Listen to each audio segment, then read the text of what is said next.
Sobat muda, setujukah kalian kalau salah satu kebanggaan kita menjadi orang Indonesia adalah kekayaan kuliner Nusantara yang menggugah selera? Mulai dari nasi goreng, gudeg, sampai getuk semua memikat selera masyarakat Indonesia hingga mancanegara. Uniknya lagi, hidangan kuliner Nusantara ini punya ciri khas tersendiri, mulai dari tampilan, tempat, hingga cara penyajiannya yang beragam dan dipengaruhi budaya asal kudapan tersebut masing-masing. Rasa yang lezat dan harga bersahabat itu pastinya jadi incaran semua sobat muda kan? Cocok sekali nih dengan tempat makan khas tanah air yang akan kami bahas kali ini, yaitu Warung Tegal alias Warteg. Ya, warteg sudah menjadi primadona dan andalan masyarakat terutama di kota besar sejak puluhan tahun lalu. Yang menarik, ada ungkapan warteg akan penuh pelanggan di akhir bulan karena masyarakat membutuhkan hidangan lezat, mengenyangkan, dan ekonomis. Saking dicintai oleh masyarakat Indonesia, di wilayah Jabodetabek saja ada sekitar 30.000 warteg berdiri dan melayani selera perut warga plus 62. Lantas, bagaimana sih asal-usul si Warung Tegal hingga menjadi primadona di kota-kota besar? Mari kita bahas di @Indonesia. Sobat muda, sebenarnya ada banyak versi tentang sejarah warteg. Akan tetapi, versi yang paling populer menyebut warteg mulai memasyarakat di tahun 1950-an hingga 1960-an.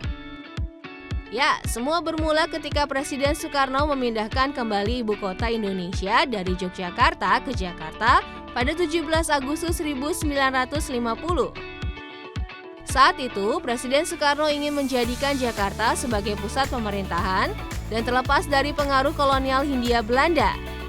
Oleh karenanya, banyak dilakukan pembangunan infrastruktur seperti Monumen Nasional, Simpang Semanggi, Jalan Protokol, dan kawasan Tamrin. Masifnya pembangunan di Jakarta membutuhkan banyak tenaga kerja dari berbagai wilayah yang mayoritas berasal dari Jawa, khususnya pekerja asal Tegal. Nah, pada masa itu pula muncullah tokoh bernama Mbah Bergas, tokoh yang pertama kali memotivasi warga Tegal, terutama warga desa Sidokaton, desa Sidapurna, dan desa Krandon untuk merantau ke Jakarta. Fenomena migrasi ini pun dimanfaatkan warga Tegal dengan membawa para istri dan keluarga untuk menjual nasi ponggol yang murah meriah untuk makanan para buruh bangunan. Nasi ponggol sendiri merupakan hidangan nasi putih lauk sambal tempe dan tahu yang dibungkus daun pisang. Nasi ponggol ini merupakan kuliner khas Tegal yang sudah ada berabad-abad lalu. Harga yang ditawarkan kala itu sangat murah, namun rasanya tetap lezat dan mengenyangkan. Sejak itulah nasi ponggol jadi idaman. Porsi yang banyak dengan harga bersahabat tak ayal membuat hidangan ini makin populer. Untuk memudahkan para pembeli, para penjual nasi ponggol pun mendirikan warung berukuran 3x3 meter di lokasi dekat proyek pembangunan. Hingga kini warung tersebut disebut warteg. Makin hari warteg makin memikat hati, hingga pada awal tahun 1990, warteg merambah ke beberapa lokasi di Jakarta, yaitu perkantoran, permukiman warga, hingga gang-gang kecil. Perkembangan tersebut tentunya dibarengi dengan varian menu yang lebih beragam. Kini warteg bukan hanya milik pekerja bangunan, tapi sudah menjadi bagian hidup masyarakat Indonesia dari berbagai kalangan dan usia. Mulai dari anak-anak hingga lansia, hingga para pekerja bangunan hingga kantoran, semua jadi pelanggan warteg. Dari segi rasa, warteg sudah tidak perlu diragukan lagi. Kalau dari segi penampilan, sobat muda bisa dong menyebutkan apa saja karakteristik penampilan warung Tegal? Ya, warteg biasanya bertempat di lokasi yang sederhana dengan luas bangunan rata-rata 15-20 meter persegi. Memiliki 2 pintu di sisi kanan dan kiri, dan tampak depan dicat berwarna biru. Warna biru sendiri dinilai sebagai simbol kepemilikan warteg, warna yang akan mengingatkan mereka pada kampung halamannya. Di bagian dalam warung Tegal terdapat etalase kaca yang menjadi area pamer varian jenis makanan.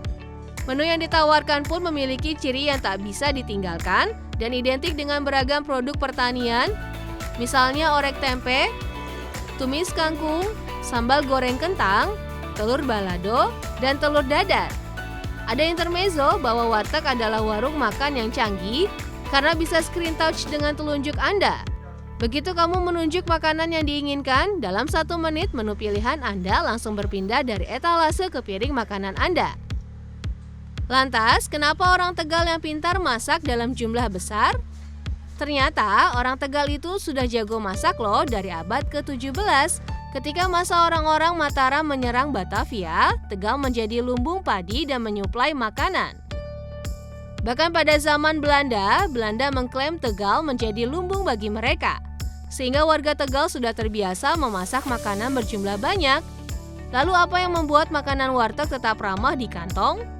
Sobat muda, tahukah kalian kalau warteg tak jarang menjadi usaha keluarga loh? Ya, biasanya warteg dikelola secara bergantian atau di rolling. Contohnya, jika dalam setahun, 6 bulan pertama warteg akan dikelola oleh sang anak pertama, maka 6 bulan terakhirnya warteg akan dikelola oleh anak kedua.